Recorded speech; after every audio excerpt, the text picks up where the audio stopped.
जय श्री राम। अयोध्या कांड अध्याय 4। अरे माई, वे मनमोहन, वो देखने योग्य हैं। आज मैंने उन्हें देखा है।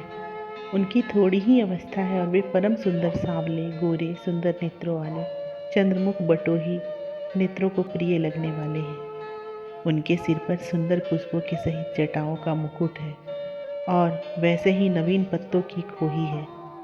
वे वीर श्रेष्ठ मुनियों के वेश बनाए, धनुष बाण और तरकस धारण किए मार्ग में शोभायमान है। वे हैं कौन, यह मैं नहीं जानती। विधाता ने शोभा का साँचा और रूप का सुवर्ण बनाकर जो एक स्त्री ढाली है, वही उनके साथ शोभायमान है। उनके सुंदर शरीर पर पसीने की सुहावनी बूंदें विराजती हैं। तुझे क्या कहूँ, उन्हें देखकर आंखों में चकाचौंध हो जाती है। उसके ये सारे वचन सुन सीता जी स्नेह से शिथिल हो गई और उसकी ओर विशेष प्रेम से देखा। तुलसीदास जी कहते हैं, मानो प्रभु की कृपा मूर्ति ने उसकी ओर घूमकर प्रसन्नतापूर्वक देखकर उसका हृदय अपने में ही अटका लिया है, जिससे वह अब अन्यत्र नहीं जा सकता। अरे सखी, यह बहू तो शरतकालीन निर्मल चंद्र के समान सुंदर मुख वाली है। ऐसी सुंदर स्त्री तो न पहले हुई, ना है और ना आगे ही होगी। विधाता ने रत्ती को भी इसे सुधारते समय जो छवि रह गई थी, उसी से रचा है।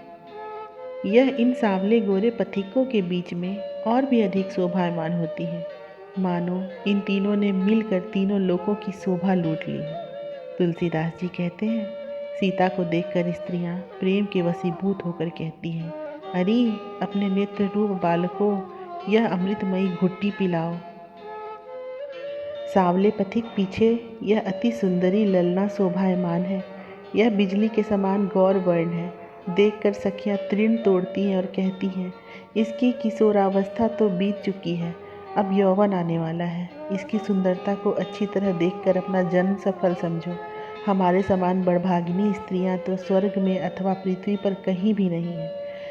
तुलसीदास जी कहते हैं, स्वामी और स्वामिनी जी को देखकर ग्रामों की स्त्रियां उनके सौंदर्य सुधा को नेत्र रूप दोनों से पीकर मोहित हो रही हैं। ये सांवले गोरे पथिक बड़े ही सुंदर और सुहावने हैं। इनके साथ एक सुंदर स्त्री है, जिसके शरीर से अरुण कमल और सुवर्ण ने भी कांति पाई है। किशोरावस्था रूप सरिता को पाकर अब ये आयु शिरोमणि युवावस्था में प्रवेश करने वाले हैं। अरियाली, अपने नेत्रों को मनोहर और मृदुल दोनों बनाकर छवि रूप अमृत का पान करो। ये देखते ही हृदय हर लेते हैं और मनोहर नेत्र कोने नहीं फेरते। तुलसीदास जी कहते हैं कि प्रभु अथवा प्रभु का प्रेम तो किसी प्रकार का दुराव न रखकर स्पष्ट ही टोना पड़ता है। अरे सखी, तनिक नेत्र भर कर देख, ये दोनों श्याम गौर किशोर वयस्क पथिक तो मानो मनोहरता के आश्रय ही हैं। इनके बीच में एक सुंदर चंद्रमुखी स्त्री विराज रही है, जिसकी कहीं कोई उपमा भी नहीं है। मानो रति और ऋतुराज बसंत के सहित साक्षात कामदेव ही मुनि वेश धारण किए हो, अथवा श्रृंगार सुंदरता और सुप्रेम ही आपस में मिलकर संसार का चित्त रूप धन हरण करने के लिए तो नहीं चले, अथवा विधाता ने वशीकरण, आकर्षण और मोहिनी को ही मार्गस्थ लोगों को मुख देखने के लिए भेजा है।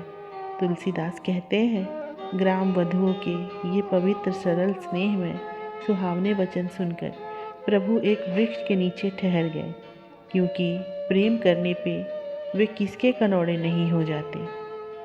कुमारों की किशोरावस्था है, श्याम और गौर वर्ण है और धनुष बाण धारण किए हैं। उनके सभी अंग सहज शोभायुक्त हैं। नेत्रों ने कमलों को जीत लिया है और मुख चंद्रमा का निरादर करता है। वे कमर में मुनियों के से वस्त्र तथा तरकस कसे हुए हैं और सिर पर जामाओं का मुकुट बनाए हैं। उनकी अति मंजुल और मधुर मृदुल मूर्ति है। पैरों में जूतियां भी नहीं है। न जाने ये किस प्रकार मार्ग में चलकर आए हैं। दोनों के बीच में एक स्त्री रत्न है। उन्हें देखकर हम तो मोहित ही हो गई हैं, मानो साक्षात कामदेव ही अपनी प्रिया रति और प्रिय सखा बसंत के साथ मुनि वेश बनाकर हमारे चित्त को हरे लिए जाता है। यह सुनकर सब लोग जहाँ तहाँ प्रेम से भरकर उन्हें देखने के लिए चल दिए। तुलसीदास जी कहते हैं, बटोही राम की छवि देखकर मार्ग के लोग अपने घर में धंधों को भी भूल गए हैं। अरे सखी, वे माता पिता कैसे हैं और कैसे ये प्रिय कुटुंबी लोग हैं जिन्होंने संसार समुद्र के सुंदर रत्न रूप इन सलोने श्याम गौर बालकों को वन में भेज दिया है। इनके रूप का पारावार नहीं है।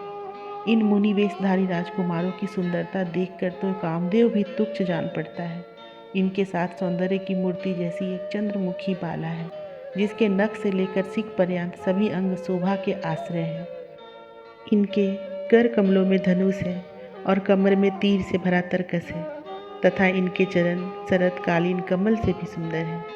इस प्रकार सीता, राम और लक्ष्मण को देखकर गाँव की स्त्रियां कहती हैं, अरे आली, देख देख तो, बड़े ही चित्त को चुराने वाले हैं।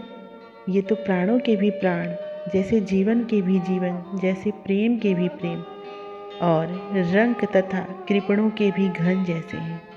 ये तुलसीदास के नेत्र रूप चकोर के लिए चंद्रमा के समान तथा मन रूप मोर और चित्त रूप चातक के लिए सुंदर मेघ के समान है। जय श्री राम।